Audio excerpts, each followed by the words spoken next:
लोगों ने संविधान की दुहाई और गुहार देकर वोट मांगी है, उन पर भी अब सामाजिक संगठनों का संयुक्त मोर्चा दबाव बनाएगा। अभी एक 14 तारीख को इस तरीके का कार्यक्रम कर रहे हैं और दिल्ली के तमाम एनसीआर में 500 से करीब ज्यादा मीटिंगें कर कर समाज का यही दबाव पक्ष और विपक्ष दोनों पर बनाने का काम करेंगे।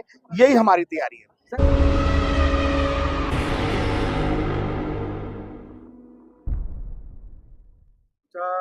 लगातार पिछले इलेक्शनों से लगा हुआ है, अभी दिल्ली में भी इलेक्शन हुए हैं। 400 पार का सफर आप लोगों ने रोक दिया वर्तमान सरकार का, लेकिन जो दलित उत्पीड़न है वो लगातार पूरे भारत में हो रहा है, चाहे वो उत्तर प्रदेश रहा हो, मध्य प्रदेश रहा हो, राजस्थान रहा हो, वहाँ पर लगातार दलित उत्पीड़न हो रहा है। तो कैसे फिर 400 पार का तो आपने रोक दिया, लेकिन दलित उत्पीड़न तो लगातार बढ़ता जा रहा है। देखिए, चिंता का विषय है और दलित उत्पीड़न पहले के मुकाबले बहुत ज्यादा इस वक्त पीक पर है। आप बिल्कुल ठीक फरमा रहे हैं। इसी के लिए तो संयुक्त मोर्चा तैयारी कर रहा है कि जगह जगह बस्तियों में जाके अपने हजारों ऐसे कार्यकर्ता और सामाजिक लीडर तैयार किए जाएं। जब इस तरीके की कोई एट्रोसिटी हो रही हो, कोई इस तरीके का अत्याचार, दुराचार, अनाचार, बलात्कार हमारी बहन बेटी पर हो, हमारे लोगों पर हो, तो उसके लिए समाज एकजुट होकर उसकी आवाज सामाजिक रूप से भी, राजनीतिक रूप से भी और न्यायिक रूप से भी उठाए। इसी की तैयारी में हम सब लोग समाज को इकट्ठा करने का, समाज को जागरूक करने का काम कर रहे हैं। सर, संसद में तमाम भगवानों की फोटो दिखा दी जाती है, लेकिन दलित उत्पीड़न की बात नहीं होती। कुछ एक सांसद हैं जो दलित उत्पीड़न की बात करते हैं, लेकिन जो नेता विपक्ष है वो तो इस वक्त बिल्कुल बात नहीं कर रहे। स्वाभाविक है, हम उनसे बात करेंगे इस विषय पर। और अभी जब दूसरा पार्लियामेंट का सेशन जो 22 तारीख से आ रहा है, इसमें संयुक्त मोर्चा उनको लिखने जा रहा है कि जहां जहां दलित उत्पीड़न है उसको वो विशेष रूप से विपक्ष के नेता के तौर पर इस मुद्दे को, बहुत गंभीर मुद्दा है, इसको सदन में उठाना चाहिए। तो हम इसके भरसक कोशिश करेंगे, प्रयास करेंगे।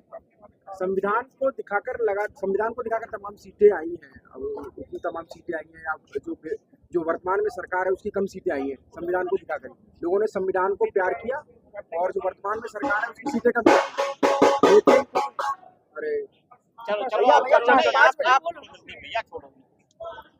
लेकिन वर्तमान में अगर देखा जाए तो आर्थिक रूप से भी चर्चा नहीं हो रही है दलित वर्ग की, न ही शैक्षणिक रूप की चर्चा हो रही है संसद के अंदर। अभी जो मानसून का पूरा रहा, कैसे देख रहे हैं सर इसको? देखिए, ऐसा है कि संविधान की जो आप बात कह रहे हैं, संविधान लेकर जो हाथ में खड़े रहे और जिन्होंने संविधान की दुहाई देकर, संविधान की गुहार लगाकर एक सरकार को रोका है, इसका दो मकसद है। पहला मकसद तो जो विचारधारा, जो पार्टी संविधान को बदलना चाहती थी, जिसके सांसद कह रहे थे हम संविधान बदल देंगे, लोकतंत्र को खतरा पैदा कर रहे थे, आरक्षण को वो गलत बता रहे थे, उनको एक करारा और माकूल जवाब मिला है। दूसरा, जिन लोगों ने संविधान की दुहाई और गुहार देकर वोट मांगी है, उन पर भी अब सामाजिक संगठनों का संयुक्त मोर्चा दबाव बनाएगा कि आने वाले समय में चाहे पार्लियामेंट का सेशन हो, चाहे पार्लियामेंट के बाहर हो या पार्लियामेंट के अंदर हो, वो दलित समाज की, वंचित समाज की, शोषित समाज की आवाजों को बुलंद करे, उनके राजनीतिक संरक्षण के लिए, उनके आर्थिक संरक्षण के लिए, उनके सामाजिक संरक्षण के लिए काम करे। इसके लिए हम लोग अभी एक 14 तारीख को इस तरीके का कार्यक्रम कर रहे हैं और दिल्ली के तमाम एनसीआर में 500 से करीब ज्यादा मीटिंगें कर कर समाज का यही दबाव पक्ष और विपक्ष दोनों पर बनाने का काम करेंगे।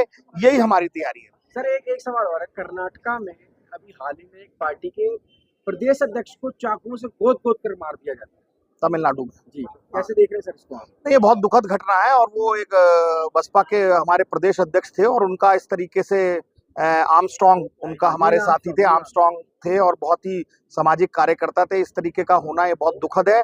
उनके जितने भी दोषी हैं उनको कड़ी से कड़ी कार्रवाई होनी चाहिए और कौन लोग इसमें शामिल थे इसकी जांच होनी चाहिए। चाहे वहाँ स्टालिन साहब को मैं समझता हूँ इसमें आगे बढ़कर आना चाहिए, क्योंकि इस तरीके के सामाजिक कार्यकर्ताओं की, नेताओं की अगर नृशंस हत्या होगी, चाहे किसी के राज्य में, किसी के प्रदेश में हो, ये इसकी घोर भर्त्सना होनी चाहिए। और इसका सर, एक आखिरी सवाल है मेरा। SC ST तो एक हो रहा है, लेकिन OBC की अगर बात की जाए वो दरकिनार है और सबसे ज्यादा एट्रोसिटी भी SC ST पर OBC समाज ही करता, तो उसे किस तरीके से अपने पाले में ला पाएंगे और एट्रोसिटी की घटना जो होती है उस पर क्या कहेंगे? देखिए, सबसे पहले बहुत अच्छा सवाल आपने किया। आज जब अखिलेश यादव, जो कि एक तरीके से बहुत बड़ा चेहरा है OBC का, आज उन्हें भी अपनी कार्यशैली को बदलना पड़ा। उन्होंने अपने केवल नायक कम्युनिटी को छोड़कर बाकी सारी कम्युनिटीज का उन्होंने समागम और समावेश कर कर इस बार टिकटों का वितरण किया, तो देखिए उनकी सीटें 37 के करीब बढ़ गई है। और उनके हाथ में भी जब संविधान आया, बाबा साहब का जयकारा लगा, जय भीम लगा, और उन्होंने भी जितने दलित महापुरुषों से उनको नमन किया, तो मैं समझता हूँ ये एक बहुत अच्छा संदेश जा रहा है ओबीसी समाज में भी कि हमारी लड़ाई जो है वो एक शोषक नहीं है, वो भी शोषित वर्ग है और उन्हें हमारे साथ मिलकर ही लड़ना होगा। एससी एसटी के साथ अगर ओबीसी मिलेगा तो इससे एससी एसटी को तो सुरक्षा मिलेगी, लेकिन जितने सालों से ओबीसी के भी अधिकार छीने गए हैं वो एससी एसटी को साथ लेके मिल सकते हैं। सर ये संविधान दिखाकर जो है बहुजन समाज को ठग लिया गया, इसको आप कैसे देखते हैं? देखिए ऐसा कुछ नहीं, समाज को संविधान दिखाकर ठग लिया गया है।